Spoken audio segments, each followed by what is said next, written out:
क्या आप blue moon hotel कमरा नंबर 306 का रहस्य जानते हैं?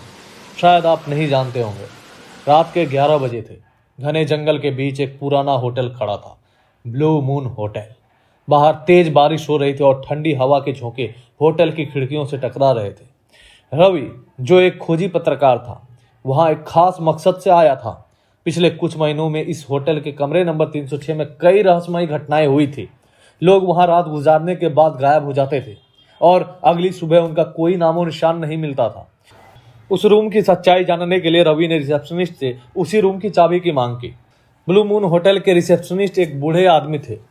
उसने अजीब नजरों से देखा रवि को और समझाने की बहुत कोशिश की कि साहब, वो कमरा अच्छा नहीं है, वहां मत जाइए। रवि ने उसकी बात नहीं मानी और चाबी लेकर दरवाजा खोलने लगा। कमरा बिल्कुल साधारण था। एक पुराना पलंग, दीवार पर लगी घड़ी और एक खिड़की जो जंगल की ओर खुलती थी। लेकिन अजीब बात यह थी कि घड़ी की सुइयां 3-6 पर ही रुकी हुई थी। रवि ने अपना कैमरा ऑन किया और रिकॉर्डिंग शुरू कर दी। तभी अचानक खिड़की का शीशा जोर से हिलने लगा और पर्दे हवा में उड़ने लगे। फिर दरवाजा खुद ब खुद बंद हो गया। रवि घबरा गया। उसने दरवाजा खोलने की कोशिश की, लेकिन वो अंदर से लॉक हो चुका था।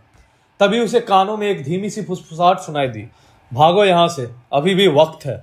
रवि ने तेजी से चारों तरफ देखा, लेकिन कमरे में कोई नहीं था। अचानक घड़ी की रुकी हुई सुइयां खुद ब खुद घूमने लगी और ठीक 3:06 पर रुक गई।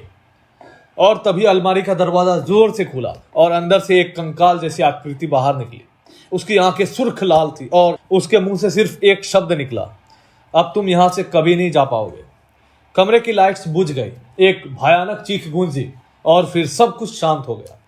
अगली सुबह होटल के मैनेजर ने कमरा खोला। अंदर कोई नहीं था, सिर्फ रवि का कैमरा जमीन पर पड़ा था जिसमें आखिरी रिकॉर्डिंग चल रही थी। अगर ये वीडियो कोई देख रहा है तो कृपया इस होटल को बंद करवा दो। मैं 306 में फंस चुका हूं और अब कोई रास्ता नहीं बचा। होटल का मैनेजर कपकपाते हाथों से कैमरा उठाकर रिसेप्शन पर आया। उसने तुरंत पुलिस को कॉल किया। पुलिस ने जब वीडियो देखा तो सबका खून ठंडा हो गया। रवि की आखिरी रिकॉर्डिंग में एक डरावनी परछाई थी जो धीरे धीरे उसकी ओर बढ़ रही थी और फिर वीडियो अचानक कट हो गया। पुलिस ने होटल के मालिक से पूछताछ की। उन्होंने बताया कि कमरा नंबर 306 असल में कई सालों से बंद पड़ा था, लेकिन रवि ने तो कल रात वहीं चेक इन किया था। पुलिस ने पूछा। होटल का मालिक सहम गया। साहब, मैं सच कह रहा हूं, वो कमरा बंद था, लेकिन अगर आपने रवि को वहां जाते देखा है तो इसका मतलब है कि उसने किसी ऐसी चीज का दरवाजा खोल दिया जिसे कभी नहीं खुलना चाहिए था।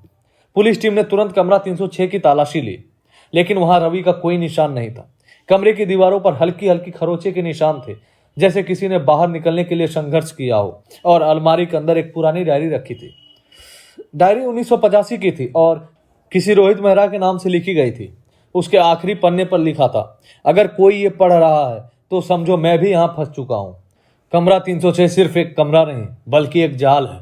रात के ठीक 3-6 बजे ये दरवाजा दूसरी दुनिया में खुल जाता है, एक ऐसी दुनिया जहां जाने वाले कभी वापस नहीं आते। मैंने दरवाजा खोल दिया और अब वे मुझे लेने आ रहे हैं। पुलिस अधिकारी ने झट से होटल के रिकॉर्ड चेक करवाए। रोहित मेहरा नाम का एक आदमी 1985 में इसी कमरे में गायब हुआ था और आज तक उसका कोई पता नहीं चला। क्या रवि भी उसी दुनिया में चला गया?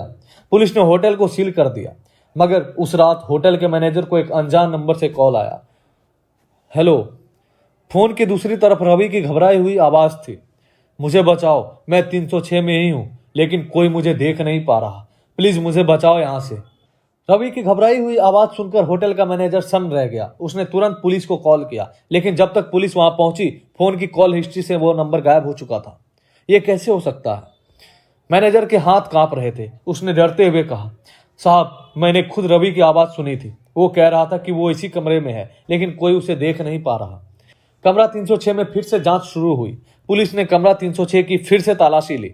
दीवारों पर अजीब सी खरोंचे बनी थी, जैसे किसी ने बाहर निकलने की कोशिश की हो। अलमारी के अंदर रखी पुरानी डायरी पर खून के धब्बे दिख रहे थे, जो पहले नहीं थे। तभी एक कांस्टेबल ने खिड़की की तरफ इशारा किया।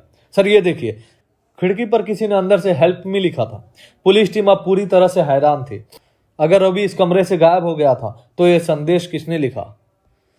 इंस्पेक्टर अजय को समझ आ गया था कि यह कोई साधारण केस नहीं था। उन्होंने एक पैरानॉर्मल एक्सपर्ट, रहस्यमयी घटनाओं की जांच करने वाले विशेषज्ञ को बुलाया, डॉक्टर आर्यन कपूर। आर्यन होटल में पहुंचे और उन्होंने कमरा 306 में कदम रखा। उन्होंने अपनी मशीनों से कमरे की एनर्जी चेक की। अचानक उनकी डिवाइस तेज बीप करने लगी। यहाँ किसी की आत्मा फंसी हुई है। पुलिस वाले एक दूसरे की तरफ देखने लगे। क्या रवि अभी भी जिंदा है? आर्यन ने आंखें बंद की और अपने डिवाइस को फिर से चेक किया। उन्होंने धीरे से कहा, रवि जिंदा है, लेकिन वो हमारी दुनिया में नहीं है। वो किसी और ही जगह फंसा हुआ है, एक ऐसी जगह जहां से वापस आना आसान नहीं होगा। आर्यन ने अलमारी के पास जाकर उस लकड़ी को ध्यान से देखा। उन्होंने जमीन पर अपने हाथ फेरे और अचानक उन्हें कुछ अजीब महसूस हुआ। ये जमीन खोखली है। जैसे ही पुलिस ने जमीन को खोदना शुरू किया, वहां से एक गुप्त दरवाजा निकला। पुलिस ने भारी मशक्कत के बाद दरवाजा खोला। अंदर एक अंधेरी सीढ़ी थी जो नीचे किसी गहरी सुरंग में जा रही थी। क्या था सुरंग के अंदर? पुलिस, आर्यन और विक्रम ने टॉर्च लेकर सुरंग में कदम रखा। अंदर बहुत ठंड थी। दीवारों पर पुराने जमाने की तस्वीरें बनी थी जिनमें अजीब आकृतियां दिखाई दे रही थी। तभी उन्हें सुरंग के अंदर एक पुराना लकड़ी का दरवाजा मिला। जैसे ही उन्होंने उसे खोला, अंदर का नजारा देख सबके रोंगटे खड़े हो गए। वहां रवि जमीन पर बेहोश पड़ा था, लेकिन उसके ठीक सामने एक परछाई खड़ी थी। तुम्हें इसे यहां से ले जाने की इजाजत नहीं है। उस परछाई की गूंजती हुई आवाज पूरे कमरे में फैल गई। पुलिस वालों ने अपने हथियार निकाल लिए, लेकिन आर्यन ने हाथ उठाकर उन्हें रोक दिया। यह कोई साधारण आत्मा नहीं है, यह इस जगह की रक्षक है। इसे हटाए बिना हम रवि को नहीं बचा सकते। आर्यन ने अपनी जेब से एक पुराना ताबीज निकाला और जमीन पर एक त्रिकोणीय चिन्ह बनाया। हमें इसका असली नाम पता करना होगा। आत्माओं को उनके असली नाम से बुलाने पर उनकी शक्ति कमजोर पड़ जाती है। डायरी की आखिरी रहस्य। विक्रम ने जल्दी से जमीन पर पड़ी पुरानी डायरी के पन्ने पलटे। एक आखिरी पन्ने पर धुंधले शब्दों में लिखा था, मैं रोहित मेहरा इस श्रापित कमरे का आखिरी शिकार था। जो भी 3:06 पर यहां रुकेगा वो इसी दुनिया में फंस जाएगा। इसका नाम ... और फिर अचानक शब्द गायब होने लगे। लेकिन आर्यन को अब समझ में आ गया था कि रोहित मेहरा ही इस श्राप का पहला शिकार था और अब वही इसकी रक्षक आत्मा बन चुका है। उन्होंने जोर से कहा, रोहित, तुम्हारा समय पूरा हो चुका है, अब इस श्राप को समाप्त करने दो। जैसे ही आर्यन ने रोहित का नाम पुकारा, वो परछाई कांपने लगी। तुमने मेरा नाम कैसे जाना? आर्यन ने मंत्र पढ़ना चालू कर दिया। अचानक जमीन हिलने लगी, हवाएं तेज हो गई और रोहित की आत्मा एक चीख के साथ हवा में घुलने लगी। जैसे ही परछाई गायब हुई, रवि की आंखें खुल गई। वो हाँफते हुए उठ बैठा, जैसे किसी गहरे सपने से जागा हो। रवि ने देखा अब कमरा सामान्य हो गया है। अचानक कमरे की घड़ी टन टन की आवाज की और पहली बार उसकी सुइयां 3:07 पर पहुंच गई। पुलिस और होटल स्टाफ ने अगली ही सुबह कमरा 306 को सील कर दिया। ब्लू मून होटल को हमेशा के लिए बंद कर दिया गया। रवि, विक्रम और आर्यन वहां से निकल गए, लेकिन उनके दिलों में एक सवाल रह गया। क्या सच में श्राप समाप्त हो गया, या कोई और इस रहस्य से पर्दा उठाने आएगा? अंत या शायद एक नई शुरुआत। फिर मिलते हैं एक और नई कहानी के साथ। धन्यवाद।